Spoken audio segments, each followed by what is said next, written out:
pernah sesaat pun dalam hidup kita ini nikmat Allah pernah berhenti. Sejak kita bangun tidur sampai kita tidur kembali, bahkan tidur itu sendiri seluruhnya merupakan nikmat dari Allah. Terhadap nikmat yang sedemikian banyak itu, yang jikalau kita akan mencoba menghitungnya, sungguh kita tidak akan pernah sanggup menghitungnya. Allah cuma minta satu: syukuri nikmat itu. La in syakartum la azidannakum wa la in kafartum inna azabi lasyadid. Kalau kamu bersyukur, aku tambah nikmatku kepadamu. Kalau kamu ingkar, tidak pandai bersyukur, awas loh, azabku itu pedih. Jadi kalau kita mau ambil mafhum dari ayat ini, nikmat bisa berubah menjadi azab kalau kita tidak pandai mensyukurinya. Nikmat bisa berubah menjadi azab kalau kita tidak pandai mensyukurinya. Nikmat apapun itu. Sehingga boleh jadi orang kaya bisa saja masuk surga karena hartanya. Dan orang kaya pun tidak jarang yang masuk neraka juga karena hartanya. Syukur apa tidak syukur? Pejabat bisa saja masuk surga karena jabatannya. Pejabat pun tidak jarang masuk neraka juga karena jabatannya. Syukur apa tidak syukur? Orang berilmu, orang alim sekalipun bisa masuk surga karena ilmunya. Pun orang alim bisa masuk neraka lebih dulu dari penyembah berhala juga karena ilmunya. Syukur apa tidak syukur? Nah, kita zon politikan, makhluk sosial yang tidak mungkin hidup sendiri. Kita bermasyarakat, kita perlu orang lain. Nah, di dalam bergaul bermasyarakat kita bertingkah laku, berperilaku, berbuat, berkata dan sebagainya. Apapun perilaku kita di masyarakat pasti punya dampak bagi orang lain, bagi masyarakat sekitar kita, mungkin juga bagi lingkungan di mana kita hidup, di lingkungan di mana kita tinggal. Nah, dampak inilah yang sering kita tidak perhatikan, bahwa pada dasarnya tidak ada kebebasan mutlak. Kebebasan kita dibatasi kebebasan orang lain. Satu contoh yang gampang, saya beli radio pakai uang saya setel di rumah saya sekeras-kerasnya. Lalu saya ngomong, radio saya, yang beli saya, pakai uang saya setel di rumah saya, sekeras-kerasnya, gak ada urusan sama orang lain. Itu sikap yang tidak mempedulikan lingkungan. Padahal tetangga saya sebelah juga boleh ngomong begitu. Kata tetangga saya, ini kamar saya tidur di dalamnya, mata saya yang ngantuk saya. Kenapa suara radio kamu masuk ke kamar saya? Nah, ketika itu kebebasan saya menyetel radio dibatasi oleh kebebasan tetangga saya yang mau tidur. Disinilah terjadinya sikap saling menghormati, sehingga perilaku kita terkendali. Nanti akan kita bicarakan bagaimana pengaruh puasa dalam hal mengendalikan perilaku kita sebagai manusia. Sebelum kita lanjutkan bincang kita tentang pengendalian perilaku oleh ibadah puasa, mungkin di antara adik-adik kita yang hadir ada yang akan mengajukan pertanyaan lebih dulu. Saya persilakan. Siapa? Assalamualaikum warahmatullahi wabarakatuh. Waalaikumsalam warahmatullahi wabarakatuh. Saat ini di negara kita banyak terjadi bencana. Bagaimana menurut pandangan agama? Ya, sesuatu yang aktual, tetapi mungkin nanti dari pembicaraan ini akan runtun mengarah kepada jawaban atas pertanyaan tadi, karena saya lihat ada sinkron ya, ada kesinambungan. Begini, tadi di awal pembicaraan kita membicarakan ayat, kalau kamu bersyukur aku tambah nikmatku kepadamu. Kalau kamu ingkar, awas, azabku itu pedih. Nah, kita bangsa Indonesia ini oleh Allah dikaruniai sebuah negara yang istilah Al-Quran itu baldatun thayyibah, sebuah negeri yang begini subur. Buminya, di atas perut bumi kita segala pohon hidup. Di bawah perut bumi kita ada gas, ada minyak, ada batu bara. Laut kita yang merupakan 2/3 negeri ini, pasir lautnya saja bisa dijual menimbun Singapura sana. Ada minyak lepas pantai, ikan kita luar biasa, sehingga negeri-negeri lain sering menangkap ikan di perairan Indonesia. Kemudian hutan kita jutaan hektar. Laut kita kaya, bumi kita kaya, hutan kita kaya. Tetapi rakyat kita masih belum bisa lepas dari kesulitan. Timbul pertanyaan, selama ini kita diberikan hutan yang begitu luas jutaan hektar, apa kerja kita? Nebangin doang, nggak pernah nanemin lagi. Terjadi pengundulan hutan di mana-mana.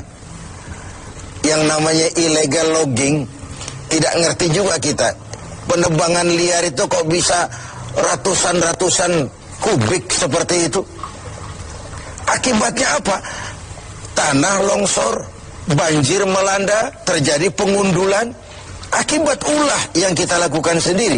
Mengambil istilah Al-Quran, Zaharul fasadu fil barri wal bahri bima kasabat aydin nas. Bertebaranlah kerusakan di daratan dan di lautan akibat ulah manusia sendiri. Kita yang tidak pandai mensyukuri nikmat Allah, dikaruniai negara yang begini kaya sumber daya alamnya, yang diamanati memegang jabatan, lupa diri dan lupa daratan. Sementara kita sendiri tidak bisa mengelola negeri ini dengan baik. Yang disuruh ngurus beras, sering nimbun beras. Yang disuruh ngurus laut, sering jadi bajak laut. Yang disuruh ngurus hutan, rame-rame jadi orang hutan. Ada fenomena-fenomena seperti itu. Nah, lalu bagaimana kaitannya dengan musibah, dengan bencana yang belakangan datang menimpa kita? Begini, ayat Quran menjelaskan bahwa peringatan Quran itu wattaqu fitnatan la tusibanna allazina zalamu minkum khassah. Takutlah musibah, takutlah bencana, takutlah fitnah yang kalau dia datang tidak hanya menimpa orang-orang yang zalim di antara kamu. Orang yang baik terkena juga akibatnya. Nah, dengan kata lain, dilihat dari sisi ayat ini, kenapa bencana terjadi? Ini akibat dosa borongan. Borongan itu kalau sudah borongan namanya, yang benar ikut kelibet juga. Kita nggak perlu cari kambing hitam, tapi akibat 1-2 orang makan nangka, yang lain ikut kena getahnya semua. Di Aceh yang tertimpa tsunami, banyak sekali saudara kita yang baik-baik di sana. Di Jogja pun begitu, di Pangandaran pun begitu. Entah mereka terkena juga musibah akibat dari segelintir tingkah laku orang. Ini yang perlu kita khawatirkan. Jadi kalau yang ma'ruf jalan, tapi yang munkar juga jalan. Kebajikan ditegakkan, tapi maksiat dilaksanakan. Ketika hukuman datang menghantam yang maksiat, yang baik-baik ini akan terkena juga dampaknya. Walaupun buat orang yang baik-baik, ini merupakan ujian. Kan musibah itu kalau menimpa orang baik-baik namanya ujian tuh. Kalau musibah menimpa orang setengah baik itu 50-50. Di golongan yang sholat rajin, maksiat tekun. Sedekah mau tapi korupsinya lebih gede dari sedekahnya. Cuma lipstik aja ngumpetin korupsinya, dia sedekah. Kemudian yang model seperti ini kalau terkena musibah, itu teguran namanya, bukan ujian. Sebaliknya kalau orang jahat terkena musibah, itu persekot itu, DP. Nah, ini merupakan harus jadi renungan buat kita semua tanpa sekali lagi perlu mencari kambing hitam. Mari sama-sama kita melakukan introspeksi. Berangkat dari ayat yang kita bicarakan sejak awal tadi, nikmat bisa berubah menjadi azab kalau kita tidak pandai mensyukurinya. Nah, ada hadis kursi balah menjelaskan, terkadang melihat ulah manusia, aku ini kepengen turunkan azab saja, kata Allah. Tetapi ketika aku melihat orang-orang tua yang sujud di keheningan malam, bayi-bayi yang tanpa dosa masih menyusu, dan binatang ternak melata mencari makan, murkaku pun surut, azab aku tarik kembali. Kalau kita renungkan hadis ini, masih ada yang meredam murka Allah, menjaga keseimbangan. Orang-orang tua yang di keheningan malam sujud sambil berlinang air mata, nangis di hadapan Allah. Kita hutang jasa dengan orang-orang tua seperti itu. Bayi-bayi yang tanpa dosa, masih putih, bersih, masih menyusu. Dan binatang ternak melata mencari makan, itu potret dari lingkungan keseimbangan hidup. Sekarang kan binatang hampir nggak punya tempat. Kita baca dalam berita itu bagaimana di Pekanbaru sana gajah nyasar ke kota karena hutan kebakar. Ya. Air kita nggak berikan tempat, lalu ngayap kemana-mana, masuk ke lingkungan penduduk. Sesuatu yang dulu air ada tempatnya, sekarang semua buat manusia. Sehingga ketika air datang, mana nyasar dia ke tempat kemana-mana. Nah, ini sebuah potret bahwa kalau masih ada orang-orang yang sujud kepada Allah tengah malam sambil berlinang air mata, masih ada putra-putra bersih tanpa dosa, masih terjaga lingkungan hidup, bencana tidak akan sebanyak ini. Tapi yang terjadi adalah sebaliknya. Yang diajarkan itu orang tua tengah malam sujud, bayi tanpa dosa menyusu. Nah sekarang akibat terjadinya pergeseran nilai, bayi tanpa dosa sering dibuang ke tempat sampah, sementara orang-orang tua tengah malam rebutan nyusu. Ini kan sebuah kesalah setelan dalam menjalani kehidupan ini. Oleh karena itu, menghadapi banyaknya musibah, menghadapi banyaknya bencana, kita tidak perlu mencari kambing hitam, tapi mari melakukan introspeksi. Kalau diuji, kita bukan saja harus sabar, tapi harus lulus. Nah, kalau ditegur, kita harus berani introspeksi, memperbaiki yang kurang dan mengurangi yang memang berlebihan. Mudah-mudahan musibah yang banyak menimpa negeri kita belakangan ini adalah teguran. Syukur-syukur kalau dia ujian.